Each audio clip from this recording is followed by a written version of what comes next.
मेरा है कल्प कल्प का प्यार। हम तुम पर बलिहार बाबा, तुम हम पर बलिहार। हम तुम पर बलिहार बाबा, तुम हम पर बलिहार। ओ बाबा, ओ प्यारे बाबा।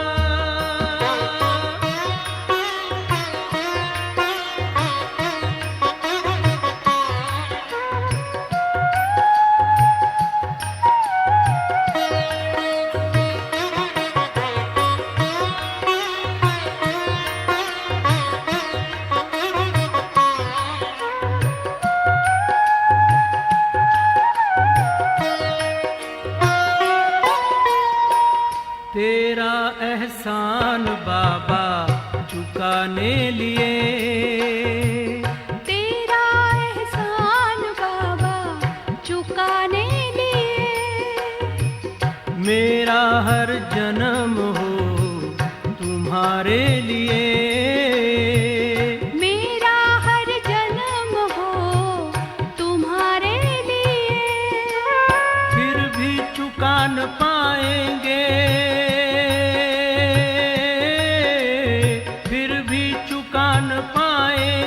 चाहे जन्म ले हम कई बार। फिर भी चुका न पाएंगे, चाहे जन्म ले हम कई बार।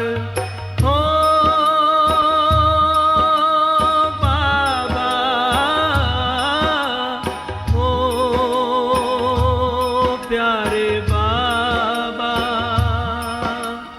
ओ बाबा।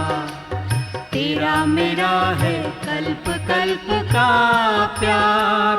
हम तुम पर बलिहार बाबा, तुम हम पर बलिहार। हम तुम पर बलिहार बाबा, हम तुम पर बलिहार। हो बाबा, ओ बाबा।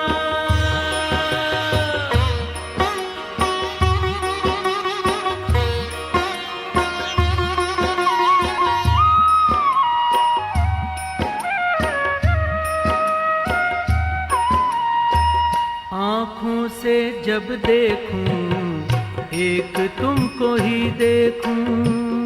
आँखों से जब देखूं एक तुमको ही देखूं। कानों से सुनूं तो बाबा एक तुमसे ही सुनूं। कानों से सुनूं तो बाबा एक तुमसे ही सुनूं।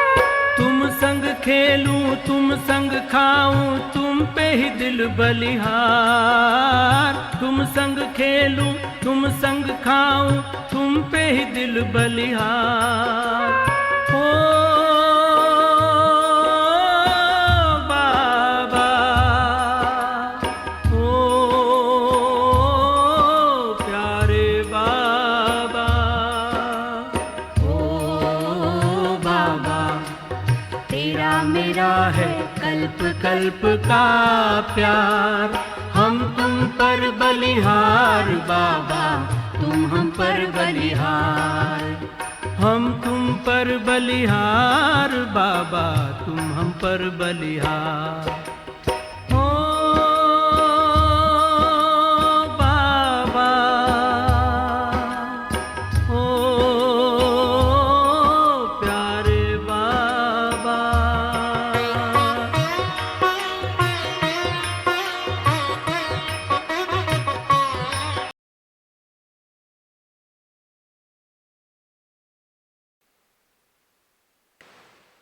ओम शांति।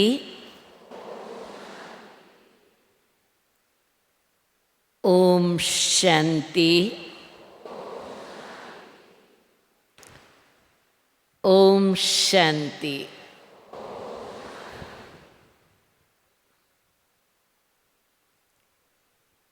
नुमा शाम के समय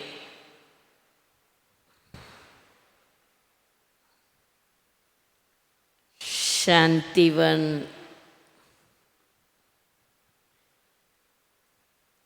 एयरपोर्ट पर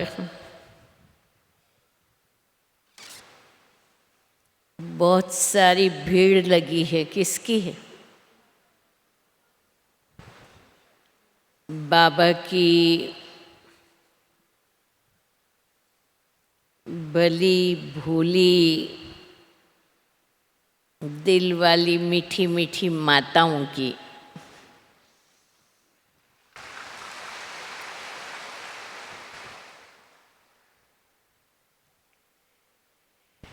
बाबा ने माताओं को आगे रख कर के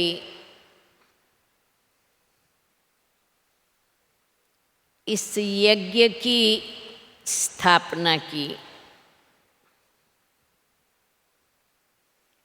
बाप दादा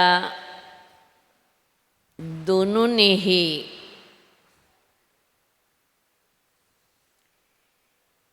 भोली भाली माताओं को निमित्त बना करके यज्ञ कारोबार सौंपा।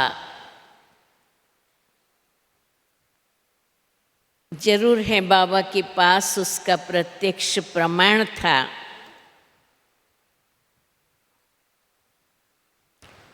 आज साकार में हमारे सामने नहीं है, पूर्वज रूप में है। लेकिन हमारी मम्मा, हमारी दादियाँ वो क्षमा पर परवाने थे जिन्होंने कुछ नहीं देखा। क्षमा पर सच्चे परवाने बन करके जल मरे।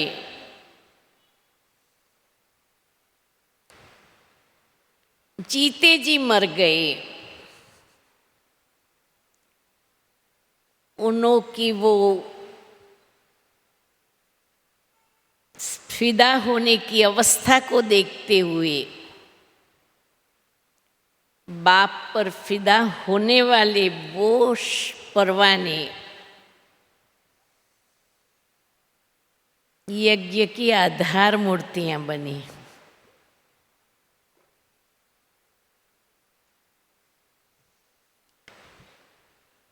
अब हमारे को ये विषय दिया है खास माताओं को क्षमा पर फिदा होने वाले परवाने। वो परवाने अपना नाम अमर करके गए, फिदा हो करके यज्ञ को विश्व में नामांकित करके गए। और आज सारी विश्व कहती है ये माताओं बहनों की संस्था है।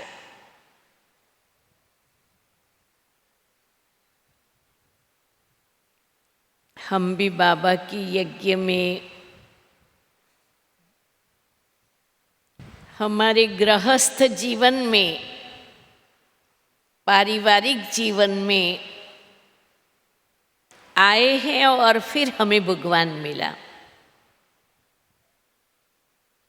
अगर हमें भी गृहस्थ के पहले ही भगवान मिल जाता, शादीशुदा बनने के पहले ही भगवान मिल जाता, तो इसमें से शायद कोई भी माता नहीं बनी होती। सही बात है।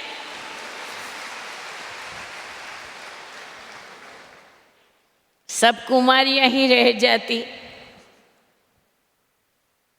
लेकिन ड्रामा में बाप दादा को, आप सभी के गृहस्थ को भी इतना जग प्रसिद्ध करना है, जो सन्यासी महात्माएं भी आकर के सिर झुकाए कि यहाँ गृहस्थ में रहने वाले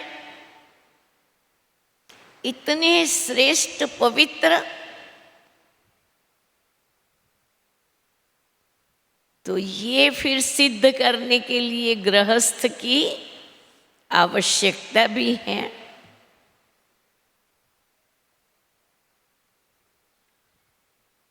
हम घर गृहस्थ में रहते हैं,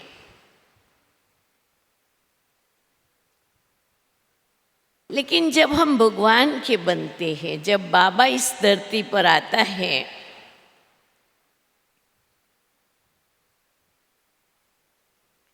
तब एक सत्य बाबा आकर के खोल देता है। दुनिया में बहुत सारी कहानियां हैं। लैला मजनू की कहानी है, श्री फरहाद की कहानी है, जैसल तोरल की कहानी है कि वो ऐसे क्षमा पर परवाने थे जिन्हों को अपनी क्षमा के सिवाय और कुछ देखने में नहीं आया। बस वो क्षमा पर जल करके, फिदा हो करके अपनी प्रीत की रीत से जग प्रसिद्ध हो गए।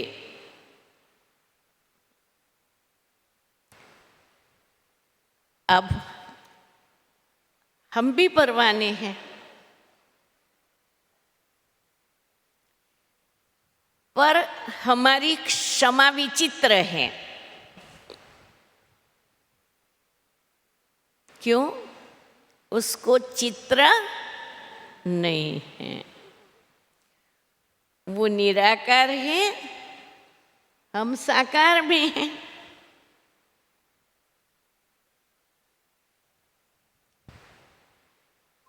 और कितना ज्यादा अंतर है।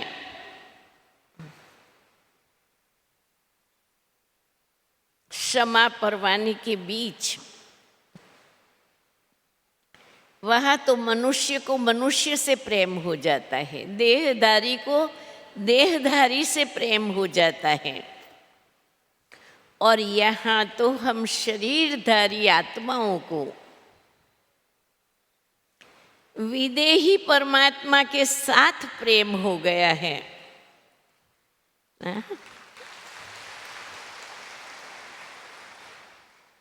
जो देखने में तो आता नहीं है, जिसको पकड़े तो हम पकड़े कैसे। ऐसे विदेही परमात्मा से, क्षमा से हमारी जो प्रीत हुई है, तो हमें सचमुच में क्षमा पर फिदा होने वाले, जल मरने वाले, बलिदान देने वाले परवाने बनना है। जो कहते हैं हम तो क्षमा पर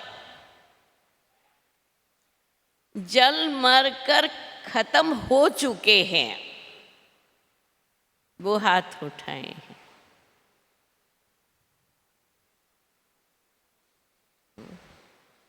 फिर तो ये क्लास की जरूरत है, क्लास की जरूरत है। कोई बात नहीं, सुनते हुए स्वयं को देखते जाना है, सुनते हुए स्वयं को चेक करते जाना है कि क्षमा पर फिदा होने वाले परवाने में मेरा नंबर कहाँ है। वैसे तो हम सब आत्माएं युगों से परमात्मा को ढूंढते आ रहे थे, जन्मों से बाबा को ढूंढते आ रहे थे। भक्ति में तो हम घायल हुए पड़े हैं, भक्ति में हम घायल हुए पड़े हैं, लेकिन क्योंकि ये ज्ञान मार्ग की गहराई, ये ज्ञान मार्ग की महीनता, अगर हम जल मरे हो, हम फिदा हो चुके हो, तो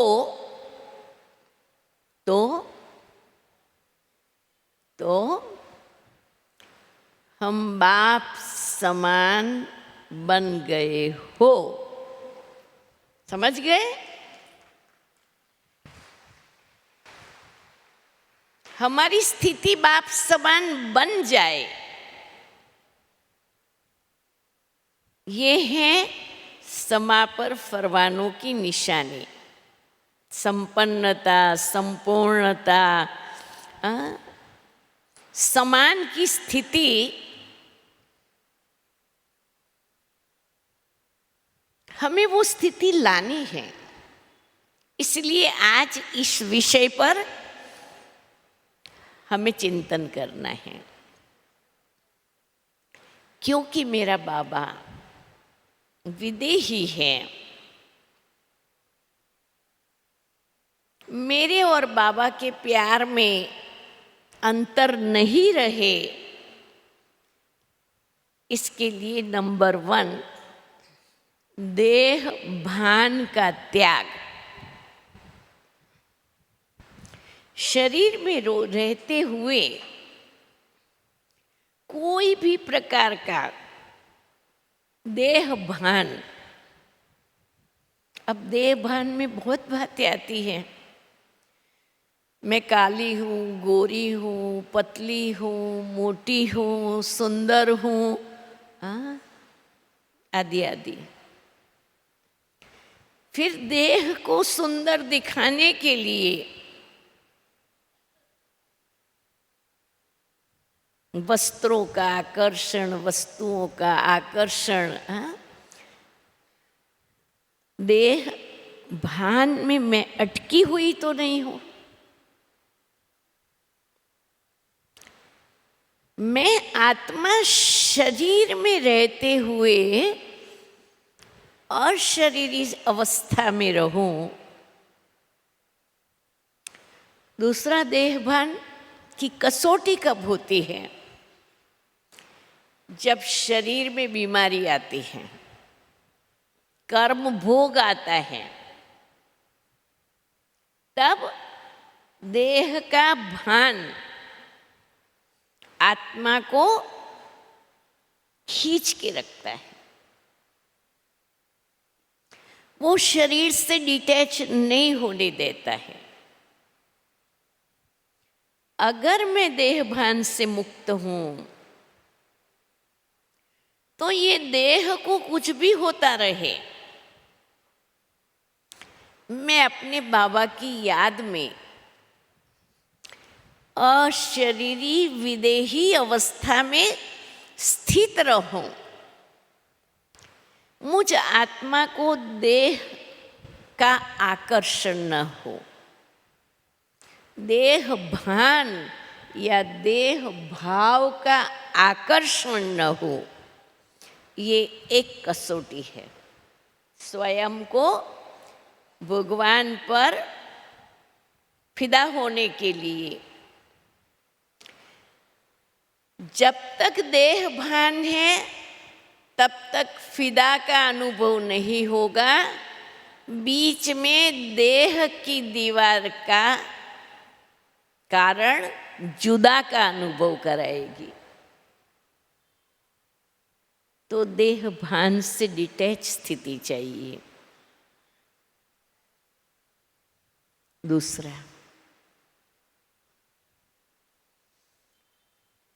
हम तो भगवान के बन गए, मैं आत्मा हूं, बस अब बाबा बाबा मेरे सर्व संबंधी सब कुछ है। ये है एक नशा। पर दूसरी तरफ है देह अभिमान। मैं कितना पढ़ी लिखी हूँ, मेरा स्टेटस क्या है, मैं किस परिवार वाली हूँ, मैं किस स्कूल की हूँ, लोगों में मेरा कितना मान सम्मान है, लोगों को कुछ से मुझे किस मान सम्मान से ट्रीट करना चाहिए। मैं और मेरेपन का भान, देह अभिमान, जिसमें और थोड़ा प्लस हो जाता है देह के संबंधों का भान। मेरा बेटा, मेरा पति, मेरी बेटी, मेरा ससुराल, ये जितना मेरे मेरे मेरे संसार में, चाहे मोहवश चाहे अभिमानवश,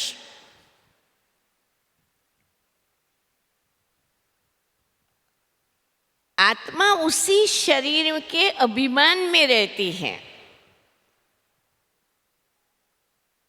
तो आत्मा को परमात्मा के गुणों का और आत्मा को अपने गुणों का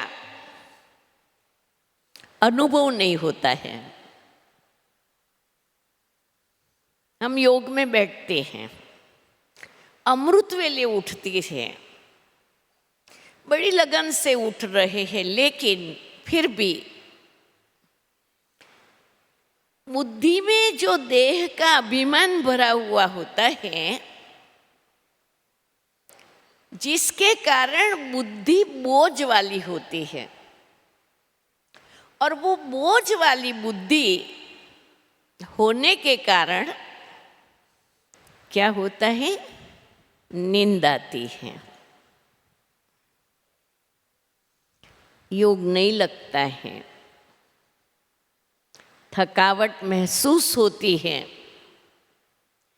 वो परमात्मा कशिश जो महसूस होनी चाहिए और एक बिजली की तरह हमारी जीवन होनी चाहिए, क्योंकि आत्मा लाइट है, माइट है, शक्तिशाली है। अगर बाबा से हमारा योग लगा, हम देह ही आत्मिक अभिमान में है, देह अभिमान में नहीं है, न देह भान है, न देह का अभिमान है, तो रूह को वो राहत मिलेगी। रूह अपने को इतना हल्का फील करेगी, और जैसे इस दुनिया में भगवान के सिवाय मेरा कुछ है ही नहीं। अल्पकाल के कोई नशे आत्मा को नीचे नहीं ले आएंगे। तो देह के अभिमान से, देह के संबंधों के अभिमान से मुक्त अवस्था बनेगी कैसे? आज नहीं है। बहुत सीधा रास्ता है। बाबा को मालूम है, शरीरधारी बच्चों को जितने संबंध हैं, वो सारे संबंधों का सुख, सारे संबंधों का कनेक्शन मुझे मेरे बच्चों को देना पड़ेगा।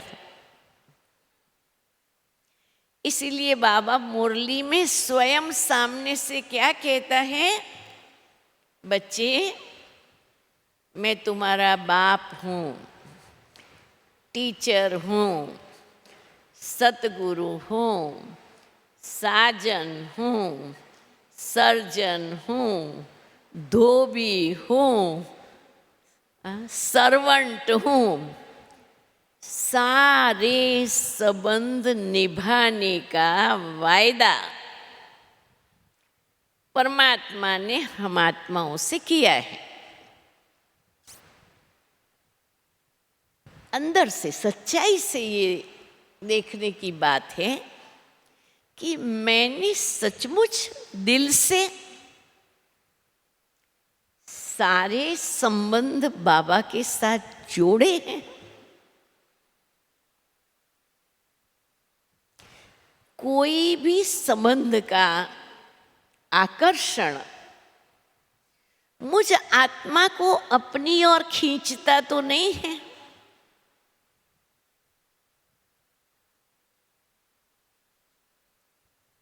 समझो परिवार में किसको कोई तकलीफ है,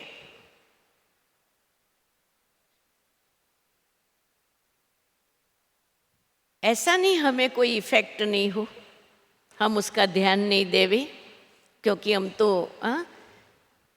भगवान से संबंध रखते हैं। नहीं, इस जन्म का आपका जो संबंध है आप परमात्मा को ट्रांसफर कर दो। बाबा ये आपका बच्चा है, मेरा चाहे कुछ भी संबंधी है, लेकिन अभी ये जिम्मेवारी मैं आपको सौंपती हूँ। बाबा आप इस बच्चे का ख्याल रखो। ऐसा कह करके आप योगदान करो, आप शुभ भावना का दान करो, उस आत्मा को पहुंचेगा। तो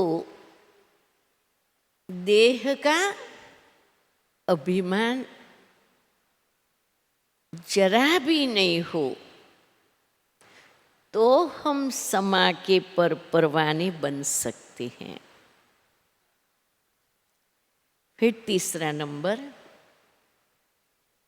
ये बहुत सूक्ष्म बातें हैं। हम माताओं को घर गृहस्थी चलानी है, हमें कितने सारे साधनों की जरूर पड़ती है। बिना साधन तो चलता नहीं है।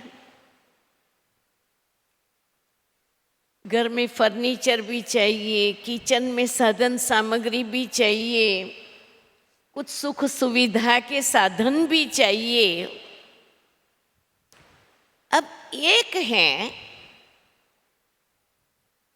कि ठीक है पुरुषार्थ करते हैं, वो सब साधन आते हैं, साधन से काम चल रहा है, वो एक बात है। और दूसरी बात है हम साधनों के गुलाम बन के यूज करते हैं। अच्छा मोबाइल चाहिए, अच्छा जूता चाहिए, अच्छी गाड़ी चाहिए, अच्छे पर्दे चाहिए, अच्छे सोफे चाहिए, चाहे हमारी कैपेसिटी नहीं भी हो, हमारे घर वाले की कैपेसिटी नहीं हो, परंतु क्योंकि मैंने उसको देखा है, उनके जैसा चाहिए।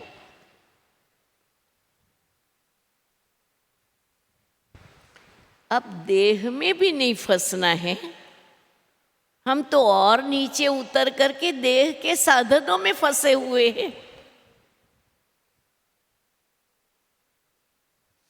और जब तक साधनों में फंसे हुए हैं, हमारी साधना में लगन नहीं आ सकती है। या है साधना, या है साधनों की आकर्षण। क्या मैं आत्मा अल्पकाल के साधनों से, साधनों को यूज करते हुए डिटैच हूं?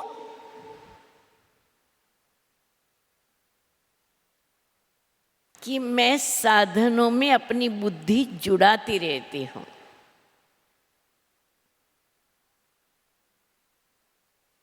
तो अपने को ये सुख सुविधा साधनों से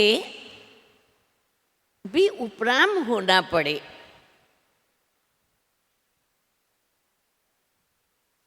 जब तक ये सूक्ष्म छोटे छोटे छोटे छोटे आकर्षण है बुद्धि को, तब तक हम क्षमा पर परवाने नहीं गिने जाएंगे, क्षमा पर फेरी पहनने वाले हैं। आसपास चक्कर काटने वाले हैं, परंतु नहीं, मुझे क्षमा पर परवाना बन करके ही रहना है। तो मुझे क्या करना पड़ेगा?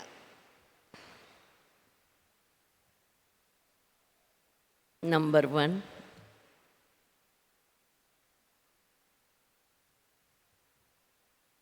अर्जुन भी इसी चक्कर में घूमता रहता था। वो गीता के अंदर कृष्ण अर्जुन का संवाद बताते हैं ना,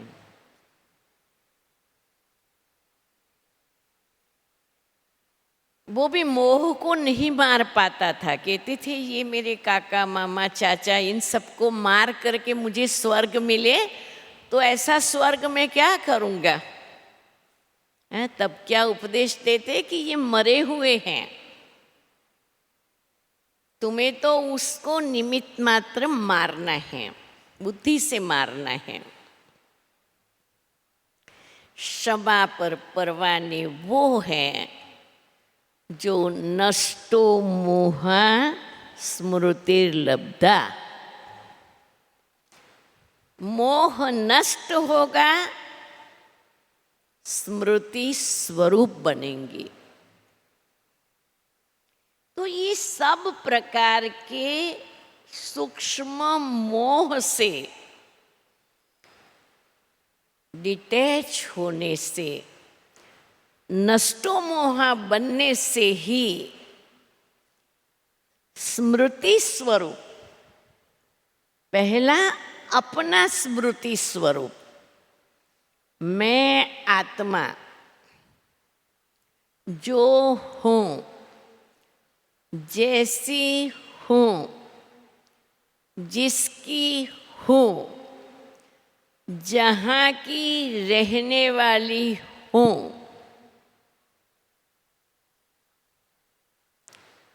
मुझे आत्मा के सच्चे सही पावन स्वरूप की स्मृति रहे और अनुभूति रहे कि इस शरीर की मालिक मैं आत्मा हूँ। अपना जो जैसा सतो प्रधान स्वरूप, बाबा जिसको कहते संपूर्ण कर्मातीत अवस्था, क्षमा पर मरने लिए संपूर्ण सतो प्रधान कर्मातीत अवस्था और अपने स्वरूप की कंप्लीट स्मृति, मैं जो हूँ, जैसी हूँ, जिसकी हूँ, जिस स्थान की रहने वाली हूँ, मैं एक शुद्ध, श्रेष्ठ, पवित्र, दिव्य, अजर, अमर, अविनाशी, सच्चिदानंद स्वरूप दिव्य आत्मा। ये स्मृति स्वरूप।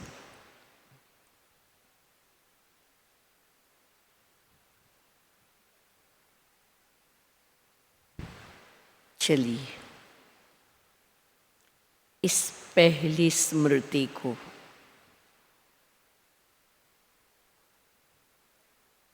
अच्छी तरह से खुद अनुभव कीजिए।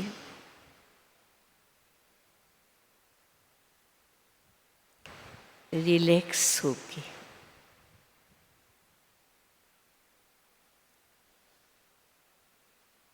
शरीर से डिटैच होके,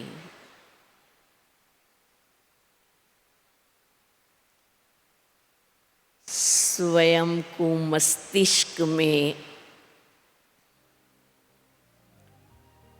एक दिव्य चेतना महसूस करते हुए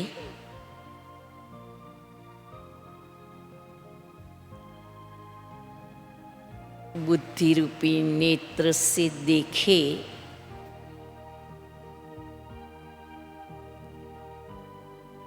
अपने उस अति सूक्ष्म दिव्य प्रकाशमय शक्तिशाली स्वरूप को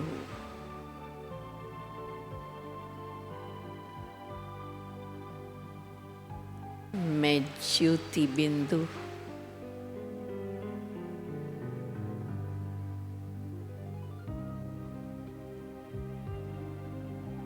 मैं ज्योति बिंदु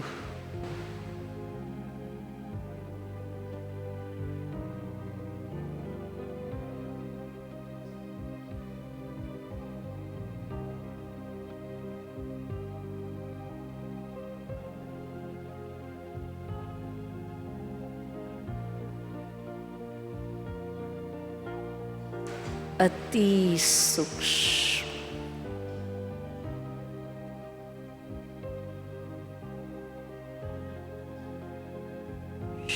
शक्तिशाली हूँ।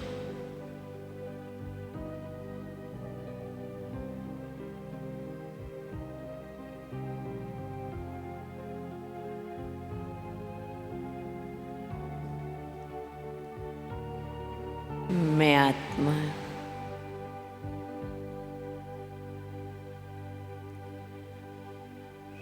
शांत स्वरूप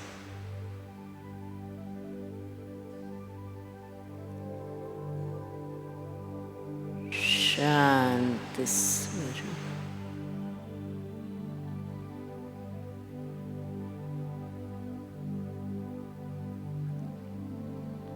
शांत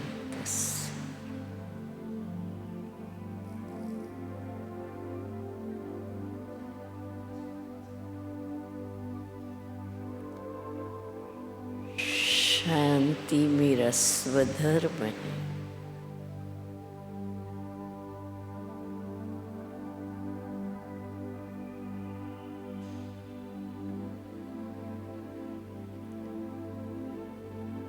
शांति मेरी वास्तविकता है।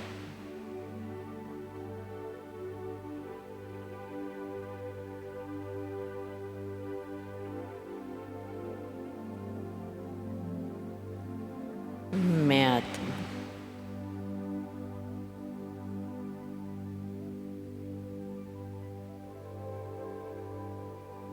सच्चिदानंद स्वरूप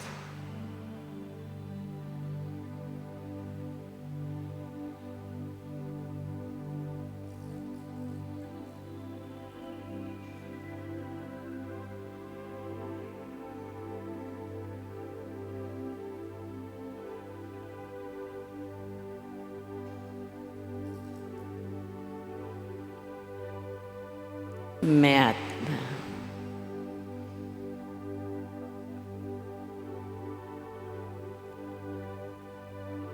परमात्मा की संतान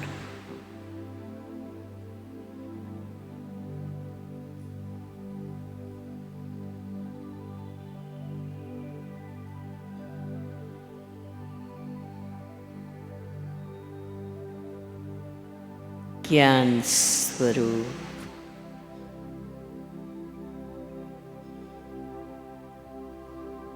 प्रेम स्वरूप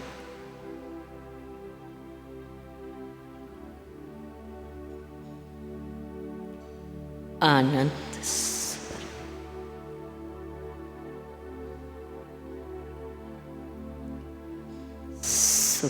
स्वरूप,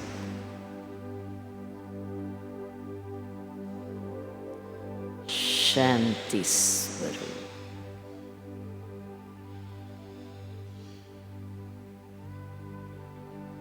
पवित्रता स्वरूप,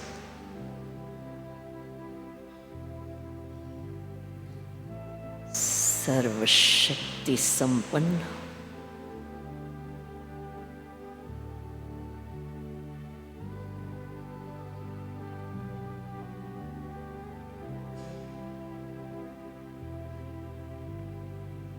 मैं आत्मा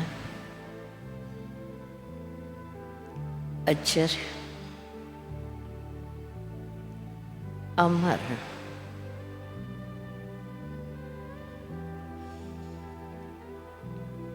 अविनाशी,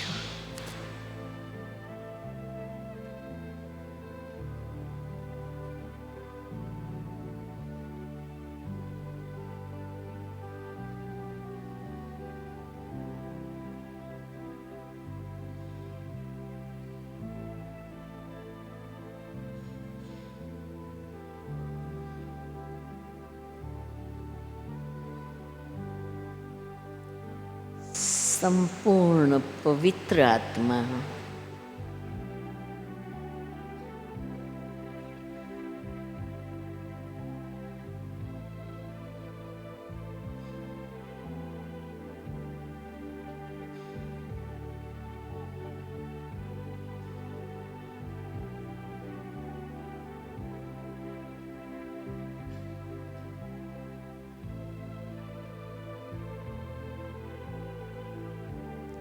मैं आत्मा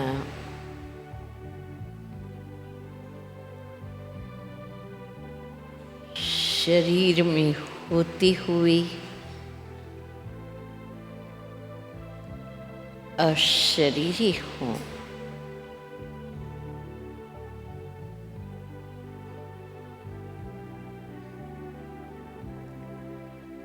देह में रहती हुई विदेही हूँ।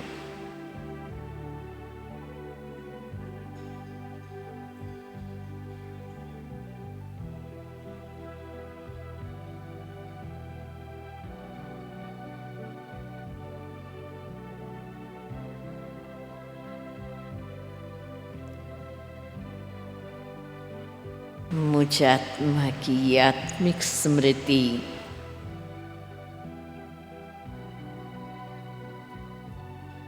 कितनी शक्तिशाली है।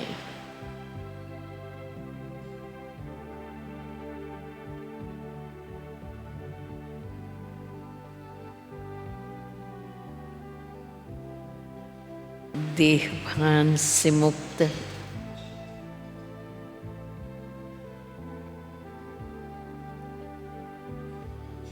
देह अभिमान से मुक्त,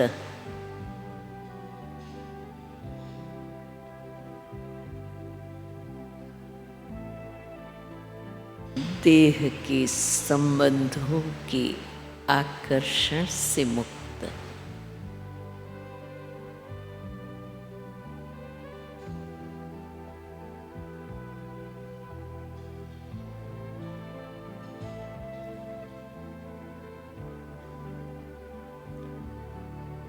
ये शरीर रूपी साधन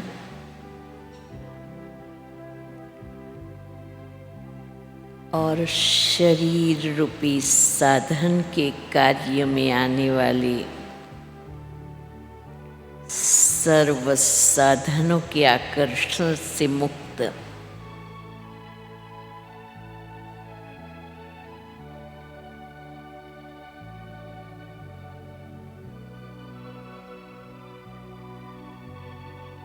मैं बंधन मुक्त आत्मा हूँ।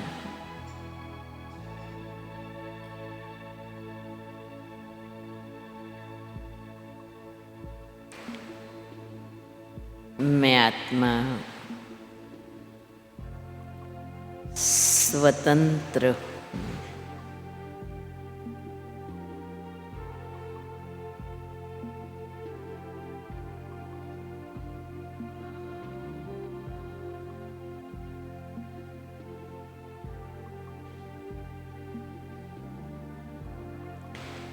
जीवन मुक्त हूँ।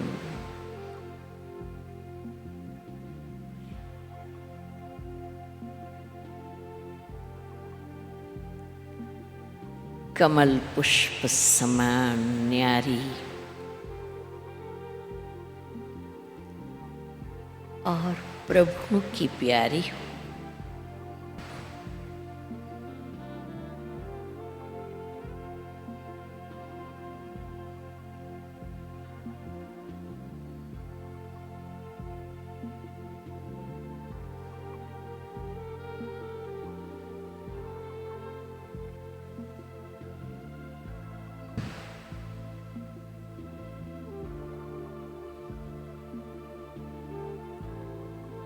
ये हुई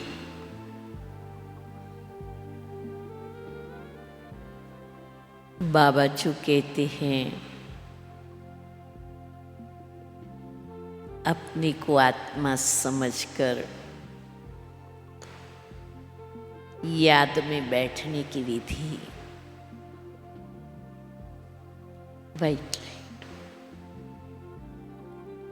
हम स्वयं को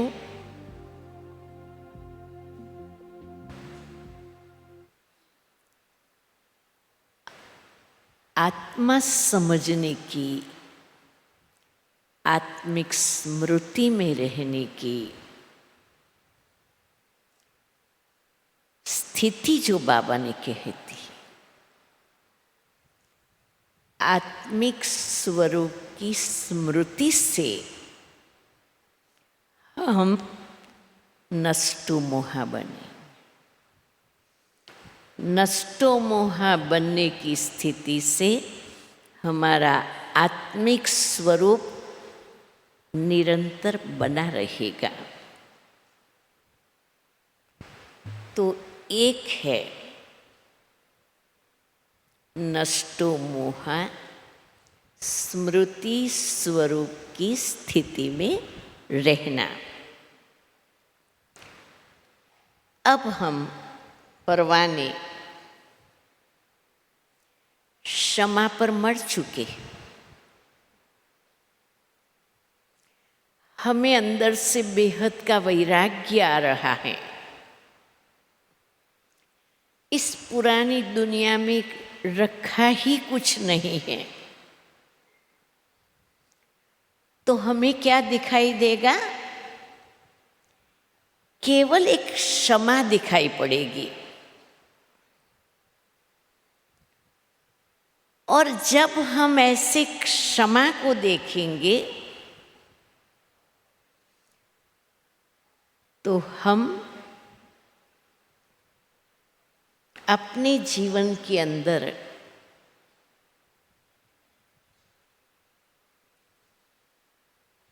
क्या अनुभव करेंगे? हम क्यों हैं अभी इस दुनिया में? हमें यहाँ कोई इंटरेस्ट नहीं है। हमें ये दुनिया कड़वी लगती है, फीकी नहीं। फीकी चीज़ भी डायबिटीज वाले खा लेते हैं। हाँ, कड़वी लग रही है। इस दुनिया में कुछ भी रखा हुआ नहीं है। तो दूसरी स्थिति है परमात्मा स्मृति यथार्थ स्वरूप से, कि अब हमें बाप समान स्थिति में रह करके जो कार्य बाबा कर रहे हैं वो करना है। बाबा आया ही है दुनिया को बदलने के लिए, तो हमें बाप समान स्थिति में रह करके दूसरों को बाप समान बनाना है। ये है परवाने जो क्षमा पर फिदा रहते हैं कि बस अब मेरे लिए बाबा की कुछ सिवाय कुछ है नहीं। मुझे बाबा मिला, मेरे सदा संग बाप हैं, मैं कंबाइंड स्वरूप हूँ, बाबा मेरे सर्व संबंधी हैं।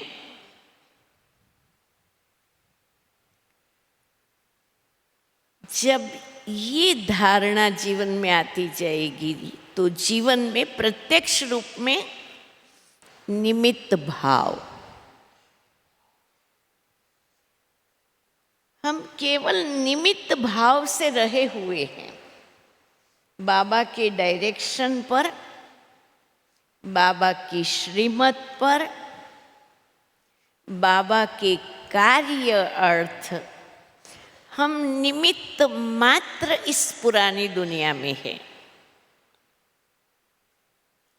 तो निमित्त मात्र है, बाकी तो हम परवाने मर गए हैं। हम क्षमा पर मर चुके हैं। अब उसके डायरेक्शन पर निमित्त भाव से चल रहे हैं। उस परवानों में निमित्त भाव नजर आएगा। दूसरा क्या दिखाई देगा?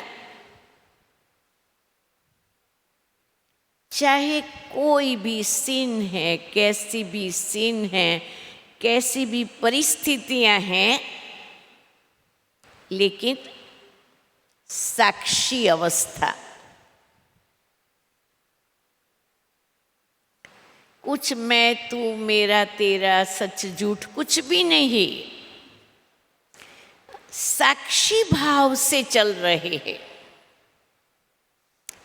ठीक है, बाबा ने हमें ये समझ दे दी है, ये ड्रामा है,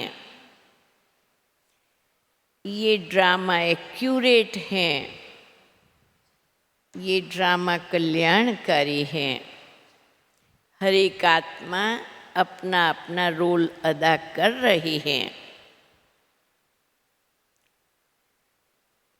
ये ड्रामा बिल्कुल पॉजिटिव है। जो हुआ अच्छा हुआ, जो हो रहा है अच्छा हो रहा है, जो होगा अच्छे से अच्छा होगा।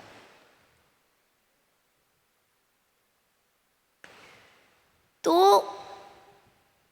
परमात्मा ज्ञान के समान परवाने क्षमा के समान अपनी वो ज्ञान की पराकाष्ठा से साक्षी अवस्था में रह पाते हैं। हम साक्षी हैं, कुछ लेना देना नहीं है। ये परवाने की दूसरी निशानी है। निमित्त भाव, साक्षी अवस्था, फिर तीसरा ट्रस्टीशिप। बाबा ने हमें घर बार छुड़ा नहीं दिया है। घर गृहस्थ में रहना है, बाल बच्चे धन दौलत परिवार के बीच में रहना है। लेकिन ब्रह्मा बाबा क्या बना? ट्रस्टी बना। अपना सब कुछ बाबा को दे करके माताओं को निमित्त बना करके सुप्रीम ट्रस्टी बन गया। जो हद का था वो सब कुछ माताओं बहनों के नाम ट्रस्ट बना करके उससे भी बाबा उपराम हो गया। सारी दुनिया का बुद्धि से त्याग करके ट्रस्टी की स्थिति में रहा। हमें भी ये सब कुछ बाबा का है। सब कुछ बाबा को दे करके बाबा की श्रीमत प्रमाण उसको कार्य में लगाते हुए एकदम ट्रस्टीशिप की स्थिति से चलता है। मेरा कुछ भी नहीं, सब कुछ किसका? बाबा का, तेरा। मैं भी तेरी, मेरा भी तेरा।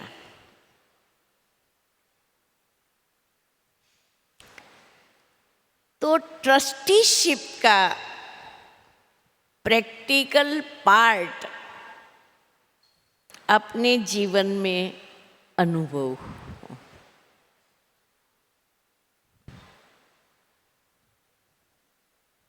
और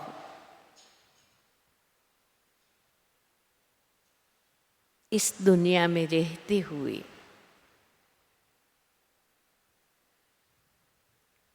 एकदम उपराम हमें कुछ नजर आ नहीं रहा है। हमारी आंखें कहाँ डूब नहीं रही है। हम खोए हैं। किसमें खोए हुए हैं? प्रभु प्रीत में खोए हुए हैं। इस दुनिया के कोई प्रभावों में हम प्रभावित नहीं होते हैं। जानते हैं ये सब खत्म होने वाला है। इसमें रखा ही क्या है? कुछ भी है, कितना भी भपका है दुनिया का, लेकिन हम जानते हैं ये घड़ी दो घड़ी का खेल है। तो उपराम अवस्था,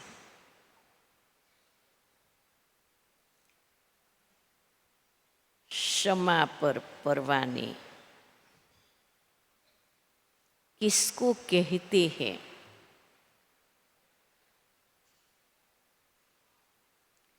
उसमें क्या नहीं होता है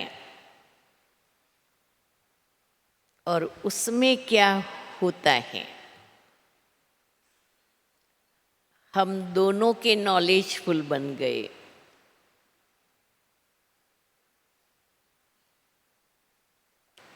अब क्या करना है? स्वयं को अच्छी तरह से देखते हुए, जब बन ही गए हैं भगवान के, अगर आधे यहाँ और आधे वहाँ, तो ना यहाँ के रहेंगे ना वहाँ के रहेंगे, अधमुए हो जाएंगे।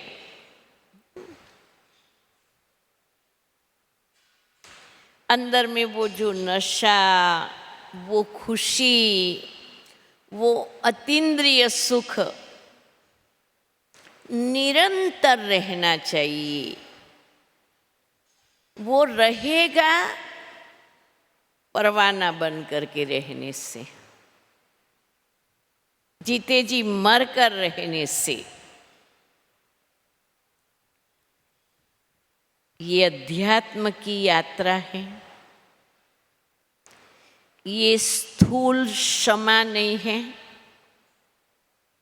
और न ही हम स्थूल परवाने हैं। ये परम क्षमा है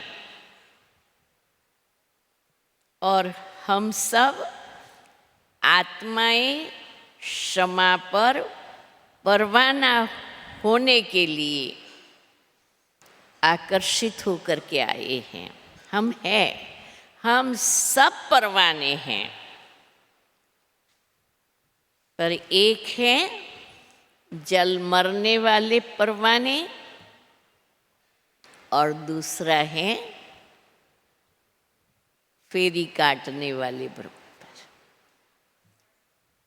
मुझे क्या बनना है? मुझे भगवान के साथ क्या अनुभव करना है? और उसके लिए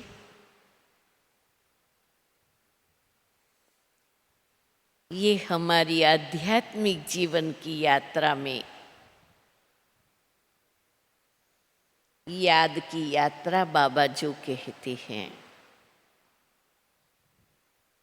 जिस पर हमें लगलगी की तरह लगे रहना है, इसमें जरा भी अलबेलापन ना आए। देखो, अध्यात्म की यात्रा की लौ अग्नि ठंडी कब पड़ जाती है? 3 ही कारण मुख्य है। आलस्य, अलबेलापन और बहानेबाजी। आलस्य शरीर का है। क्या करें, थक गए हैं, नींद पूरी नहीं मिली है, शरीर में दर्द बहुत है, थकावट है, चाहते तो हैं लेकिन नहीं कर पाते हैं। ऐसा 1 बार, 2 बार, 3 बार, 4 बार, बार बार सोचने से आलस्य नेचर बन जाता है, आलस्य संस्कार बन जाता है। और फिर आलस्य को जो नहीं जीत पाते हैं, उसको सबसे बड़ा घाटा है, वो दिनचर्या पर ठीक नहीं चल पाते हैं। योगी जीवन की दिनचर्या, अमृत वेला रोज करना है, मुरली क्लास रोज करना है, ट्रैफिक कंट्रोल हर समय करना है, नुमा शाम रोज करना है। ये जो नियम है उसमें नहीं चल पाते, आलस्य के कारण। पर अगर आप आत्मा हो, अपना विल पावर शक्तिशाली है, तो मैं कुछ भी कर सकती हूँ। मैं आत्मा इस शरीर की मालिक हूँ, मैं उनको जैसे चलाऊं उसको चलना पड़ेगा। एकदम अलर्ट, एकदम एक्टिव, जरा भी आलस्य नहीं हो, तब साधना के मार्ग पर सफलता मिलेगी। दूसरा है अलबेलापन। अलबेलापन कहाँ आता है? मन में आता है। आलस्य शरीर से संबंध रखता है, अलबेलापन मन से संबंध रखता है। आज नहीं करते हैं, ठीक है कल कर लेंगे, अब इतना जल्दी क्या है। फिर कल हुई सुबह, फिर क्या हुआ? ठीक है अभी चाहते थे तो आज कर लेंगे, आज ही अचानक काम आ गया है, इसलिए आज भी नहीं कर सकेंगे। सच्चाई से आप हर एक अपने आप को देखो। आज की तारीख में आपकी बुद्धि रूपी डायरी में कितने ऐसे काम हैं जो आपने सोचा था कि कल कर लेंगे, लेकिन वो कल आज महीना हो गया, 2 महीना हो गया, 6 महीना हो गया, वो कल अभी भी आई नहीं है, ऐसा जिनको अनुभव है हाथ उठाओ, है ना? देखो सबको अनुभव है ना। हाँ? कल किसने देखी? हमारी दादी प्रकाशमणि कहती थी, बहने कोई काम कल पर नहीं छोड़ना। कल किसने देखी? कल वाली कल चली गई, आने वाली कल का कोई भरोसा नहीं है। तो अलबेलापन जो मन में आता है ना, वो मिटाने का एक ही महामंत्र बाबा ने दिया है। कौन सा मालूम है? कौन सा है? कल करना सो आज कर, आज करना है सो अब कर, अब नहीं तो कब नहीं। मन के अलबेलेपन को खत्म करो। और तीसरा है बहानेबाजी, एक्सक्यूजेस। बहानेबाजी में क्या करेंगे? दूसरों को दोषित ठहराएंगे। मुझे तो करना था ना, पर इसने मदद नहीं की। मैं तो बहुत चाहती हूँ करूँ, पर ये मेरे को साथ नहीं देते हैं। एक्सक्यूजेस, बहाने। बहाने पर चलेंगे तो कभी रास्ता नहीं मिलेगा।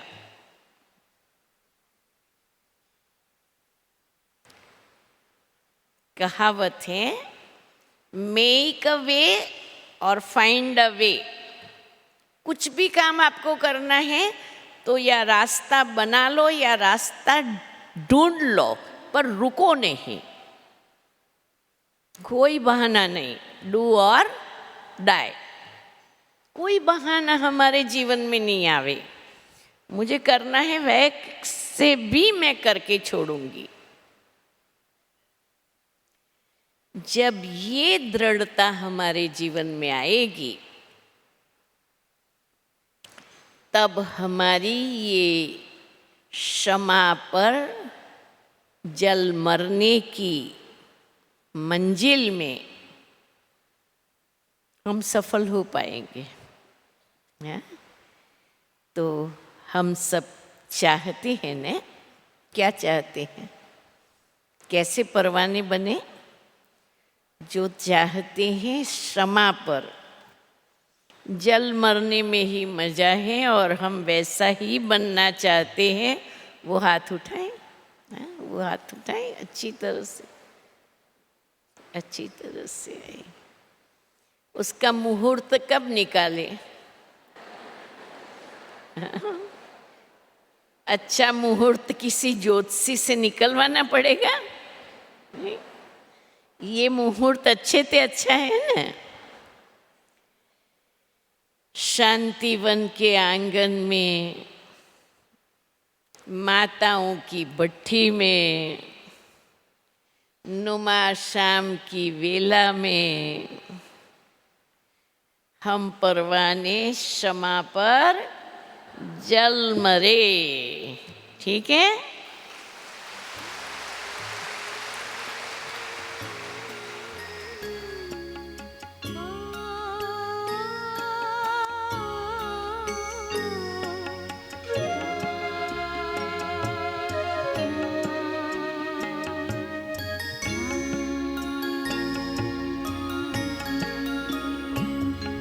फरिश्ता रूप रच कर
फरिश्ता रूप रच कर देह का भान तज कर चले हैं पार गगन निराले अपने वतन निराले अपने वतन फरिश्ता रूप रच कर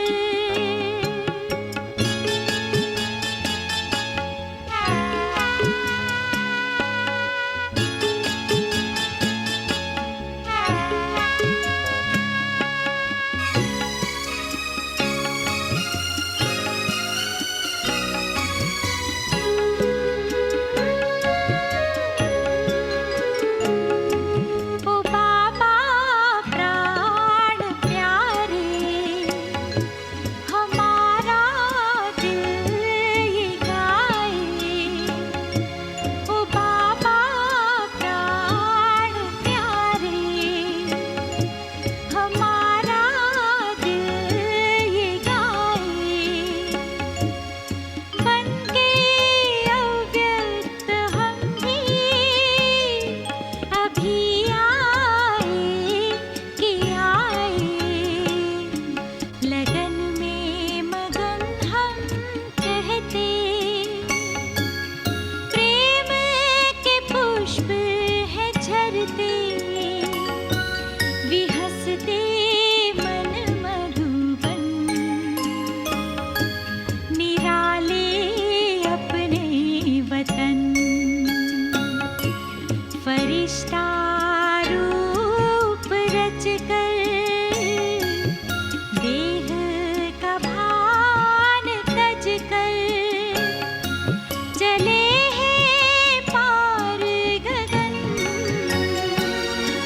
निराले अपने वतन निराले अपने वतन फरिश्ता रूप रच कर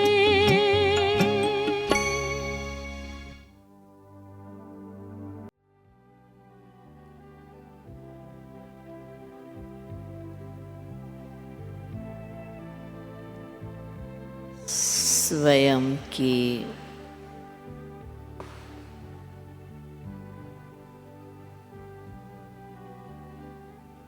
श्रेष्ठ भाग्य को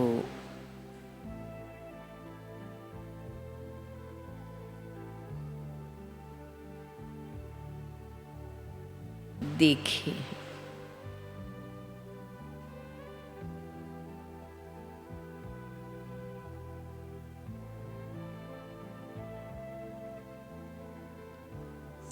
संगम युग की महान घड़ियों में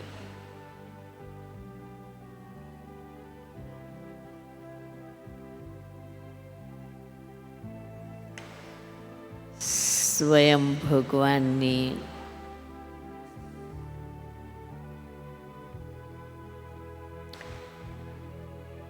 इतनी बड़ी दुनिया से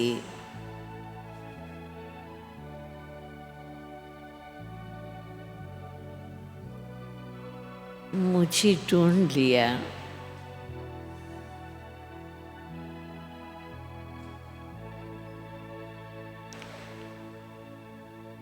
कितना परम सौभाग्य।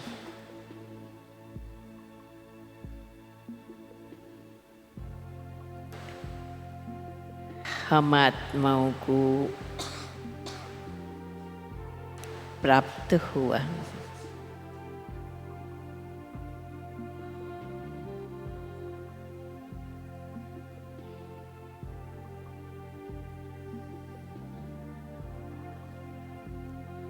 प्यारी बाबा,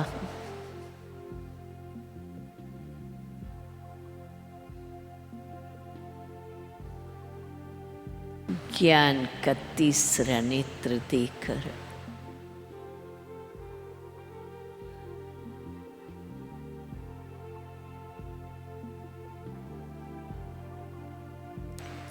मुझ आत्मा की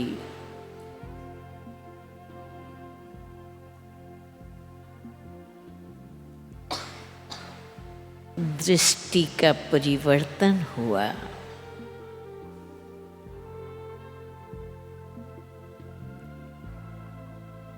दृष्टि भी बदली, दृष्टिकोण भी बदला।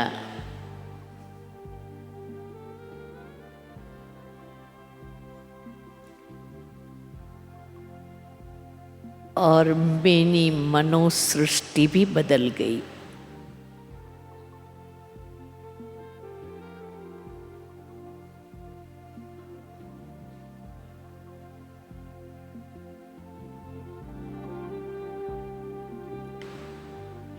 शरीर की मालिक मैं आत्मा हूँ।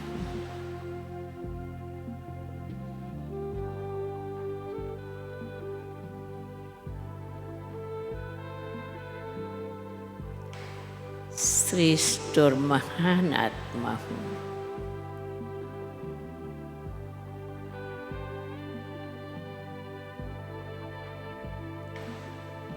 न्यारी और प्यारी आत्मा हूँ।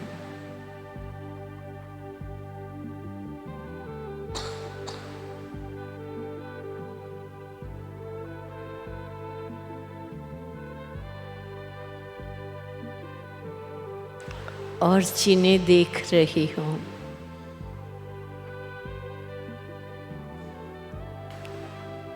सभी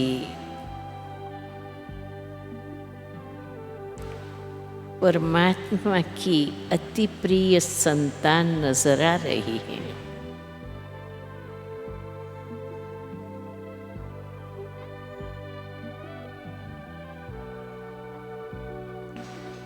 ये सभी आत्माएं प्रभु रत्न हैं।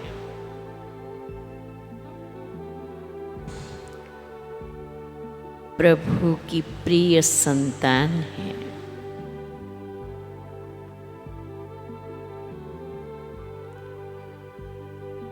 परमात्मा गुणों से संपन्न हैं।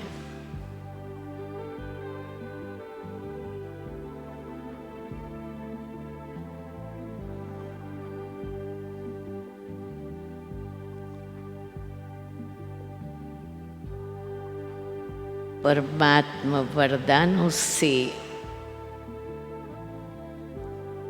वरदानी आत्माएं हैं।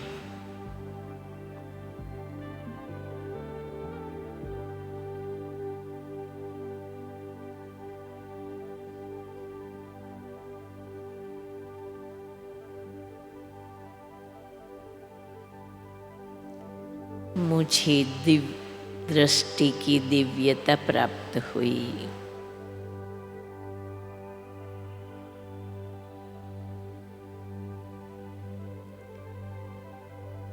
मैं दिव्य आत्मा हूँ।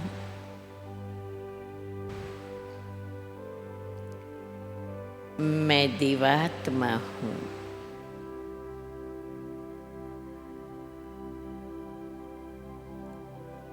मैं परमात्मा प्रिय हूँ।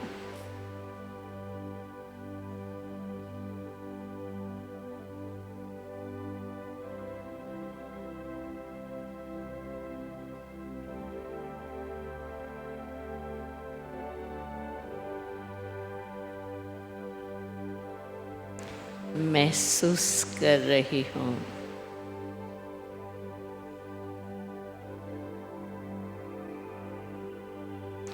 मैं मेरे बाप के जैसी हूँ।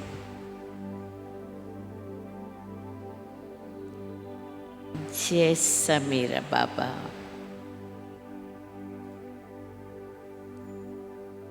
वैसी मैं आत्मा।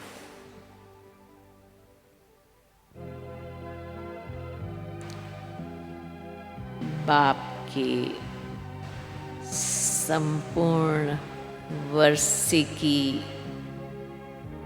अधिकारी हूँ।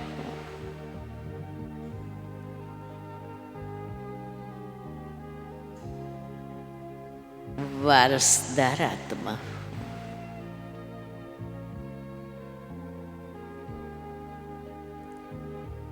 मैं मेरे बाप के समान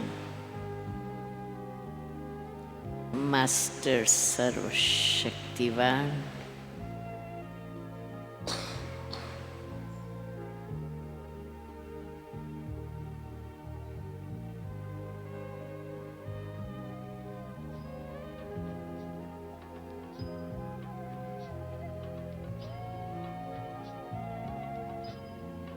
तुम्हारे साथ का अनुभव बड़ा निराला है।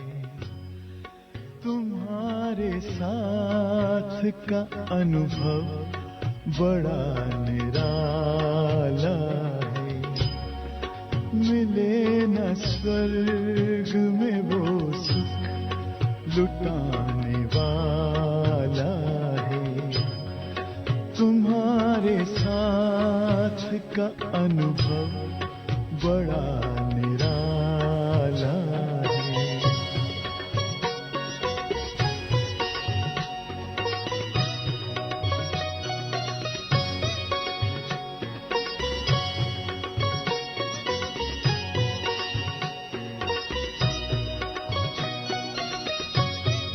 जिसे पाकर न पाना कुछ शेष रह जाए, पाके इतना बाबा अपना दिल अब तो गाए।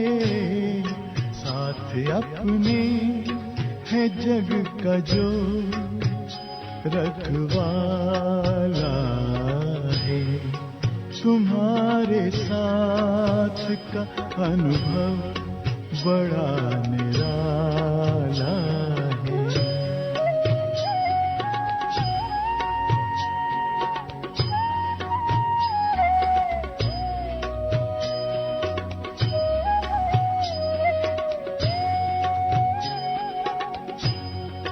तेरी आँखों से पीते हम हैं अमृत प्याले। बड़ी जतन से छुपा कर नजर में हो पाले। तुम्हारे याद के मोती गले की माला है। तुम्हारे साथ का अनुभव बड़ा निराला है।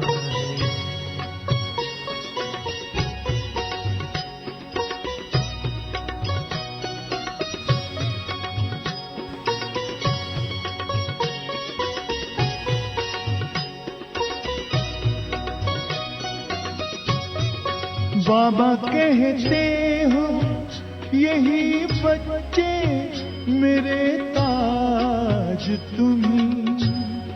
नैन के नूर लाड लो मेरी आवाज तुम्ही। मेरी दुनिया में तेरे दम से उजाला है। तुम्हारे साथ का अनुभव बड़ा निराला है।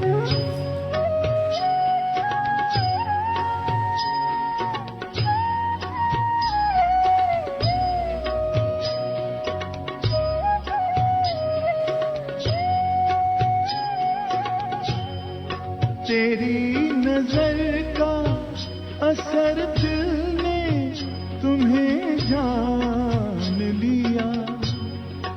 दिल ने दिल में ही अपना तुझे सब मान लिया। दिल के ताऊस तख्त पर तू दिल वाला है। तुम्हारे साथ का अनुभव बड़ा निराला है।